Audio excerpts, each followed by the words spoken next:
ಬರ್ರಿ.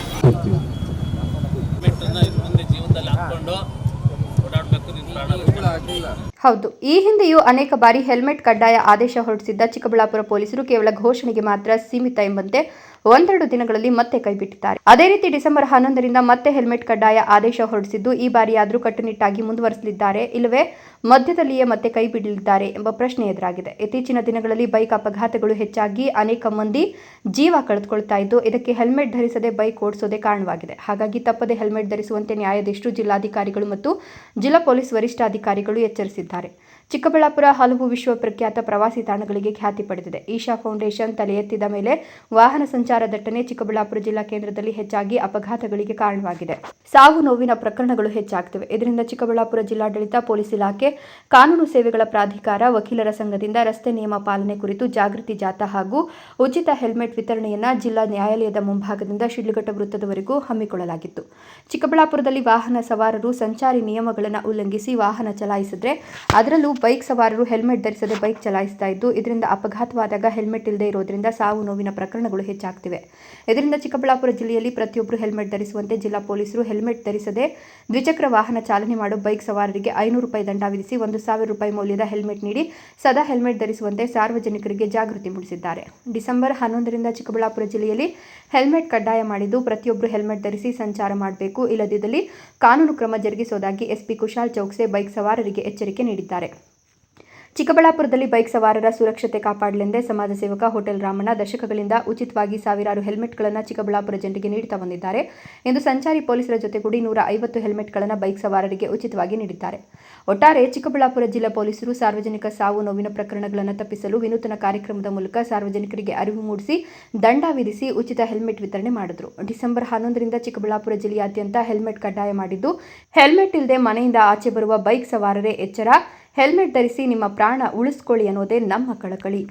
ಜಿಲ್ಲಾ ಕಾನೂನು ಸೇವೆಗಳ ಪ್ರಾಧಿಕಾರ, ಜಿಲ್ಲಾ ಪೊಲೀಸ್ ಇಲಾಖೆ ಹಾಗೂ ಸಮಾಜ ಸೇವಾ ಸಂಸ್ಥೆಗಳ ವತಿಯಿಂದ ಒಂದು ಕಾರ್ಯಕ್ರಮವನ್ನು, ಅಂದರೆ ಕಾನೂನಿನ ಅರಿವು ಕಾರ್ಯಕ್ರಮ, ಅದರಲ್ಲೂ ಕೂಡ ಸಂಚಾರಿ ನಿಯಮಗಳನ್ನು ಪಾಲನೆ ಮಾಡ್ತಕ್ಕಂಥ ಒಂದು ಅಡಿಯಲ್ಲಿ ಇವತ್ತು ಒಂದು ಜಾಥಾವನ್ನು ನಾವು ಜಿಲ್ಲಾ ನ್ಯಾಯಾಲಯದ ಆವರಣದಿಂದ ಹಿಡಿದು ನಾವು ಶಿಡ್ಲಘಟ್ಟ ಸರ್ಕಲ್ ತನಕ ಕೂಡ ಒಂದು ಜಾಥಾ ಕಾರ್ಯಕ್ರಮವನ್ನು ಹಮ್ಮಿಕೊಂಡಿದ್ದು, ಈ ಕಾರ್ಯಕ್ರಮಕ್ಕೆ ಜಿಲ್ಲಾ ಪ್ರಧಾನ ಸತ್ರ ನ್ಯಾಯಾಧೀಶರು, ಜಿಲ್ಲಾ ಕಾನೂನು ಸೇವೆಗಳ ಪ್ರಾಧಿಕಾರಿಗಳ ಅಧ್ಯಕ್ಷರು ಕೂಡ ಆಗಿರ್ತಾರೆ, ಅವರು ಜಿಲ್ಲಾ ಪೊಲೀಸ್ ವರಿಷ್ಠಾಧಿಕಾರಿಗಳು, ಅಡಿಷನಲ್ SP ಅವರು ಹಾಗೂ ಎಲ್ಲ ಪೊಲೀಸ್ ಇಲಾಖೆ, ಅದರಲ್ಲೂ ಕೂಡ ಶ್ರೀಯುತ ಸಮಾಜ ಸೇವಕರಾಗಿರ್ತಕ್ಕಂಥ ಶ್ರೀಯುತ ರಾಮಣ್ಣ ಅವರು, ಇವರೆಲ್ಲರುಗಳ ಒಂದು ಸಂಯುಕ್ತ ಆಶ್ರಯದಲ್ಲಿ ನಾವು ಇವತ್ತು ಸಂಚಾರಿ ನಿಯಮಗಳನ್ನು ಪಾಲನೆ ಮಾಡಬೇಕು. ಅದರಲ್ಲೂ ಕೂಡ 2 ವೀಲರ್ಸ್ ಯಾರಿದ್ದಾರೆ ಅವರೆಲ್ಲರೂ ಕೂಡ ಕಡ್ಡಾಯವಾಗಿ ಹೆಲ್ಮೆಟನ್ನು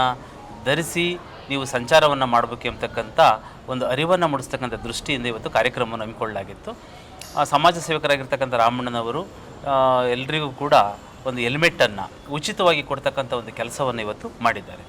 ನಾವು ಸಾರ್ವಜನಿಕರಾಗಿರ್ತಕ್ಕಂಥ ನಾವೆಲ್ಲರೂ ಕೂಡ ನಮ್ಮಲ್ಲಿರ್ತಕ್ಕಂಥ ಒಂದು ಮೊಬೈಲ್ ಇದ್ದರೆ ಅದಕ್ಕೆ ಸ್ಕ್ರೀನ್ ಗಾರ್ಡ್ ಹಾಕ್ಯಂತೀವಿ ಸುರಕ್ಷಿತವಾಗಿರಲಿ ಅಂತ.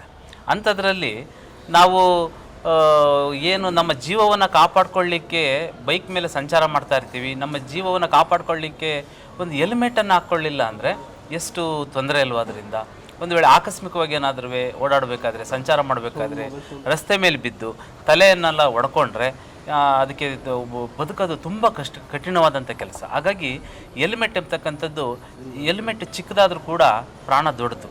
ಹಾಗಾಗಿ ಪ್ರಾಣವನ್ನು ಉಳಿಸ್ಕೊಳ್ತಕ್ಕಂಥ ಕೆಲಸ ಆಗಬೇಕು. ಯಾಕೆಂದರೆ ನಿಮ್ಮನ್ನು, ನಿಮ್ಮ ಕುಟುಂಬವನ್ನು ಸಂರಕ್ಷಣೆ ಮಾಡುತ್ತೆ ಹೆಲ್ಮೆಟ್ ಎಂಬತಕ್ಕಂಥದ್ದು. ಹಾಗಾಗಿ ಎಲ್ಲ ಸಾರ್ವಜನಿಕರಿಗೆ ತಿಳಿಸೋದು ಇಷ್ಟೇ, ಕಡ್ಡಾಯವಾಗಿ ಎಲ್ಲರೂ ಕೂಡ ಹೆಲ್ಮೆಟನ್ನು ಧರಿಸ್ರಿ, ತಮ್ಮ ಪ್ರಾಣವನ್ನು ಕಾಪಾಡಿಕೊಳ್ಳ್ರಿ ಅಂತಕ್ಕಂಥದ್ದು ನಮ್ಮ ಕಳಕಳಿಯ ಒಂದು ಮನವಿ.